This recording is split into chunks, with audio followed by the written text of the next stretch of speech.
Alright, so the things we're going to be looking at today. We want to be able to use function notation to represent and evaluate a function. We want to be able to find the domain and range of functions, as well as graphing those functions by using transformations. Another thing we want to be able to determine is whether a function exists based on the vertical line test. So those are the three main things we'll be doing today. So in this part one, it says if f of x equals x squared plus x, evaluate f of x minus f of 2, all divided by x minus 2. Okay? Now, what this is saying is that we first of all are going to replace this right here. F of x is just our original function. We were given that. Okay, so f of x is going to just be x squared plus x.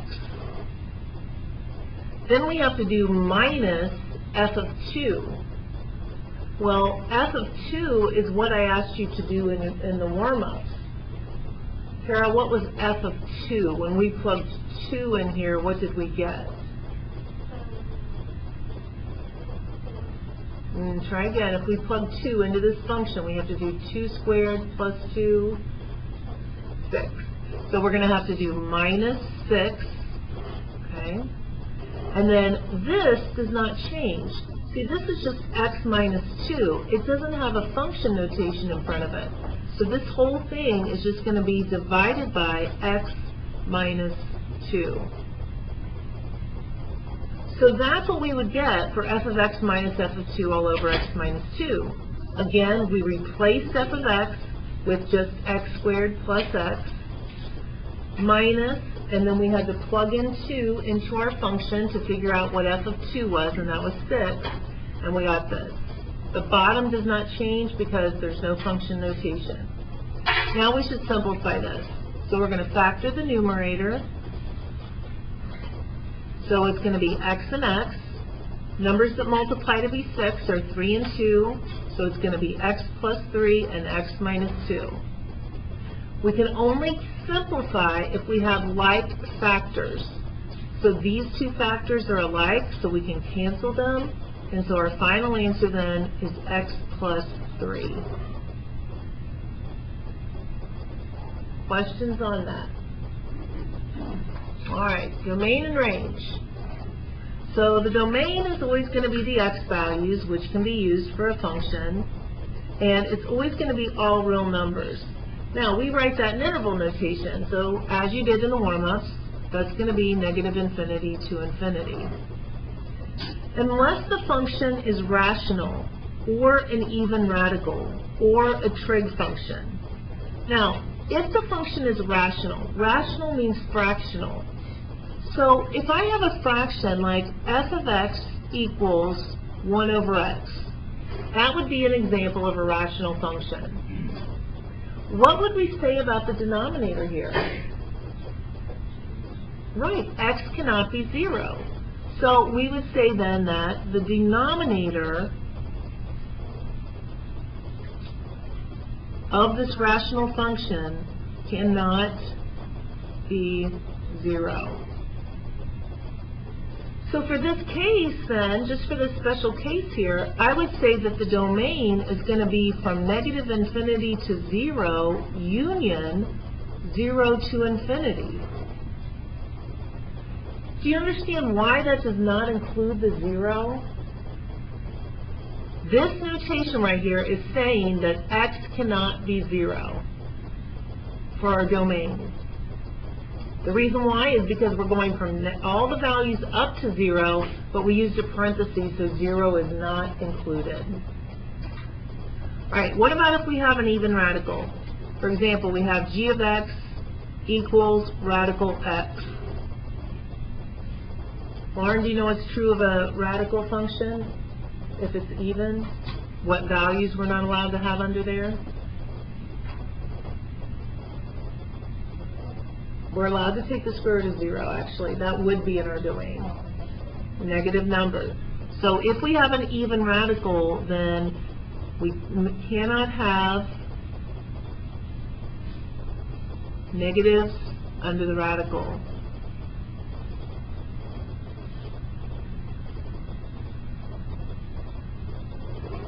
Otherwise, we get a whole completely different set of numbers.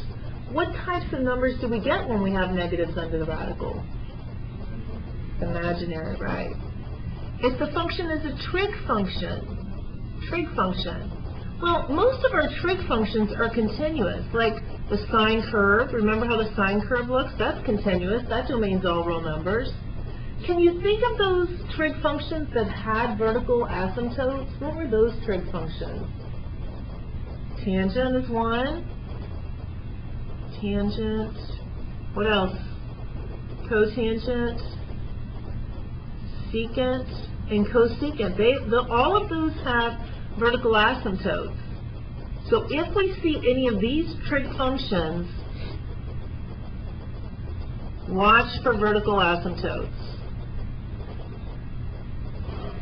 So we're going to say if the function is a trig function, then with tangent, cotangent, secant, cosecant, all of those functions, we have to watch for those vertical asymptotes. Then the range of any function is just the set of y values that result from using the domain that is stated. What about the sine curve? Okay, I didn't do a great sine curve there, but it's close. Can you tell me the range for the sine curve? What is it, Brady? Isn't it normally just like -1 to 1? It is, yeah. Just for the normal sine curve, it's -1 to 1. Now, if I stretched it by putting like a 2 out in front, it would change it. But, yeah, good job. All right, down here now. Find the domain for these. So we're going to check these functions. We're going to see what types of functions they are and whether we need to be watching for anything. Well, we have a radical here. So we check. When we have a radical, do we have an even radical? Yes, it's a square root that's even. So we cannot have negatives under the radical. So what we have to do then is we have to say x minus 2 has to be greater than or equal to 0, because we have to keep it positive. So therefore, x must be greater than or equal to 2. And Nee, how would I write that in interval notation?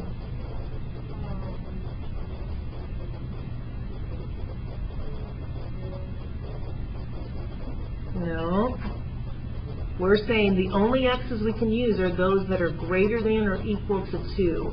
So we need all those numbers 2 and up. It is. It's going to be 2 to infinity. Because if I plugged in a 0, like you said originally, look what I get. 0 minus 2 is -2. What's the square root of -2? Imaginary, right? Okay. All right, the next function, we have to see if this is anything that's restricted. It says rational, it's not rational. Even radical, no, it's not that. Trig function, it's not that. So if it doesn't meet any of those problem areas, what are we going to say about the function then? What's its domain? Everything, right. Negative infinity to infinity. All right, checking letter C. Is there anything we have to watch for in letter C? Chris, now what are we going to have to do?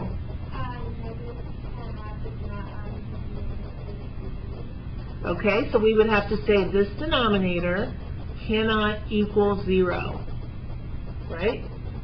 So we would say then that x cannot equal -3, like she said. But we can use anything else besides -3. I think these are the toughest ones for people to put in interval notation. We can use anything except for -3. The way that we write that is negative infinity to -3 union -3 to infinity. The union symbol actually means the word or. What it's saying is the x that we choose must be between negative infinity and -3, or it must be between -3 and infinity. So it's saying exclude the -3. Finally, in letter D, tangent curve, we look at our list, that's a trig function. So with tangent, cotangent, secant, cosecant, watch for the vertical asymptotes. Tangent, you should know this curve, okay? The tangent curve looks like this. It has that period of pi. Does anyone remember where these vertical asymptotes occur? Pi over 2, good. So what I'm going to have to say there is that my domain is going to go, this is a little bit challenging to write, but we're going to say from negative 3 pi over 2 to negative pi over 2 union negative pi over 2 to pi over 2 union pi over 2 to 3 pi over 2, and then I'm just going to put like dots. So what that's saying is we can't use these values. Anything that is has a pi over 2 in it is not going to work because it's going to be undefined there. And going way back to our unit circle, here's the reason why. Look what happens when we think of our unit circle. This point's 1, 0. This point's 0, 1. This point's negative 1, 0. This point's 0, negative 1. Tangent is y over x. If I look at this point, y over x is 0. That's fine. I'm allowed to have an answer of 0. In this function, y over x is undefined. So pi over 2, that doesn't work. If I had gone this way, to get negative pi over 2, I'm going to get negative 1 over 0. Once again, that does not work. So that's the reason we have to restrict our domain that way. Questions there? All right, the next type of function we're looking at is called a piecewise function. What it is it means that we are using the top function only when x is less than 1. We are using the bottom function only if our x value is greater than or equal to 1. So we look at this number that we're given. This is our x value. So on that x value, Julian, is that number going to be less than 1 or greater than or equal to 1? It's going to be less than 1. So I'm going to have to use the top part of my piecewise function.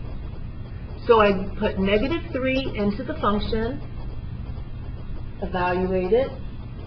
Emily, what do we get? 9 is correct. Here's the important thing here. These are piecewise functions. Functions have only one output, okay?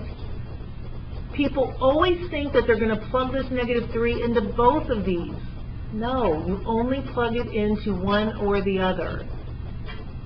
All right, f of 0 now. Go ahead and figure that out on your own.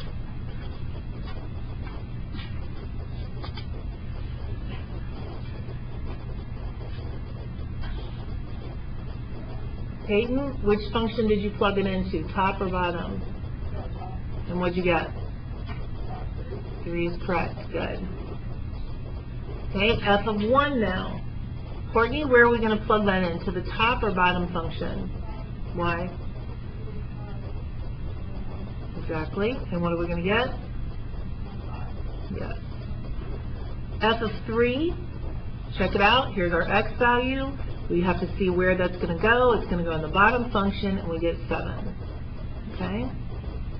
See, what's happening here is this is a line that turns into another line. I'm just going to do a quick sketch of this. If I plug 1 in here, I would get 1. I would have an open dot because I'm not including this point. This has a slope of negative 2. So to make it a negative slope, I'd have to go up 1 and backwards 1. So here's what that part of the function looks like. For this part of the function, if I plug in 1, I get 5. Way up here, and that has a slope of positive 1, so it looks like that. So that's what a picture of that function. We're not graphing these yet, but just so you can understand that every input has just one output. Okay? All right, transformations. These are transformations that you have done throughout all of your math classes. Hopefully you remember these. I'm going to tell you a couple of them and then see if you remember the rest. First one. If I have an x minus c, this is going to shift us to the right c units. It's always the opposite when it's on the inside of the parentheses. So Connor, what's the next one going to have to do then? All right.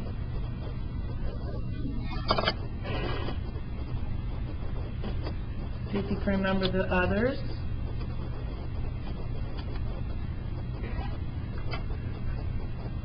Okay, Nee, do you remember this one, what it does? Up A, good. Jeremy, the next one? Yeah, oops, that's a D, not an A. Okay, and then what about these? If we have a negative out in front of a function. Tim, do you remember what happens there?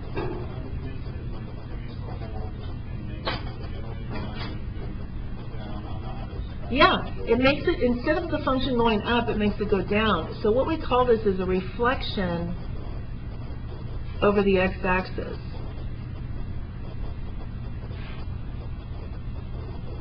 When it's inside with the x, it's actually going to do a reflection over the y-axis. So what's this one going to do if we have a negative in the front and a negative inside? Yeah, reflection over both axes.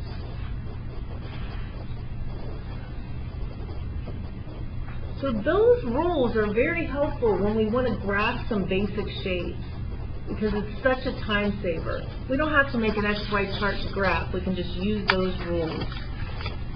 Flip over to the next page.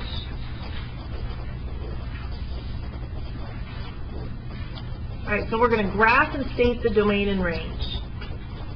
I might want to rewrite this function like this. The reason I want to rewrite it in that way is because now we can quickly see our y-intercept and our slope. Daniel, what's our y-intercept?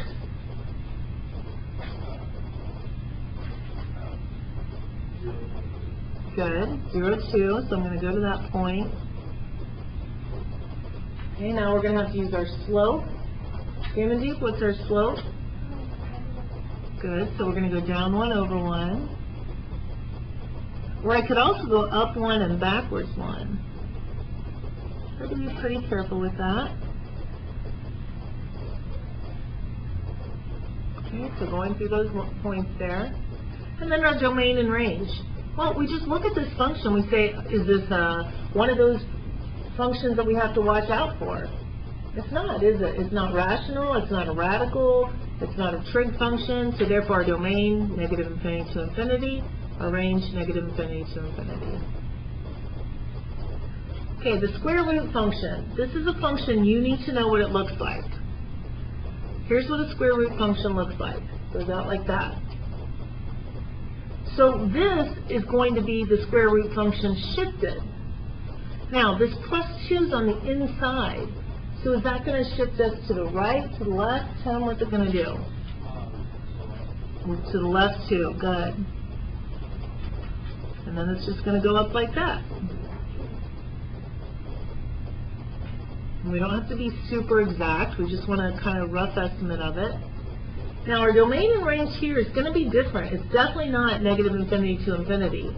Our domain, the first x that we use is this one right here. This point right here is -2, 0. So the first x that I come to is -2. So my x coordinates then are going to go from -2 to infinity. What about the range? What's the first y value we come to? Everybody, what is it? 0. So this is going to be, whoops, I need a bracket there. And this is going to be 0 to infinity. We use the brackets when the value is included. We use the parenthesis when it's not included. And we can't include infinity because it's just impossible to even really comprehend. Okay, this one. This one would be a pretty tough one to graph. But if I think of this as being y equals the square root of 16 minus x squared, maybe I still don't really recognize that, but if I square both sides, I get y squared equals 16 minus x squared. And then if I take the x squared over, I get x squared plus y squared equals 16. What kind of shape is that? We should recognize that shape. It's a circle, isn't it? But in order for it to be a true circle, when I went back and solved this, I would have to get the square root. I always have to put plus or minus in front of it. And see, our function doesn't have plus or minus in front of it. It just has positive. So therefore, what kind of, is this going to be a whole circle? No, it's just going to be a half circle, isn't it? It's just going to be a semicircle. It's going to go out 4 units. We're only going to see the top part of it. Oops, I keep missing those dots. So there we go. So you guys now try to write the domain and range. Remember, the domain, the x's you can use, and the range is the y's you can use.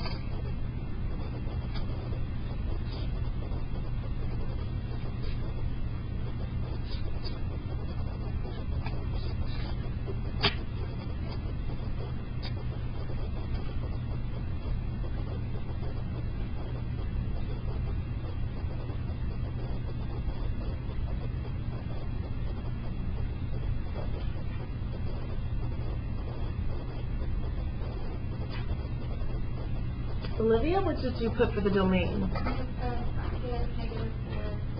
Good. And then what about for the range? Naditi, what did you put? Okay, look at the lowest y value that we use.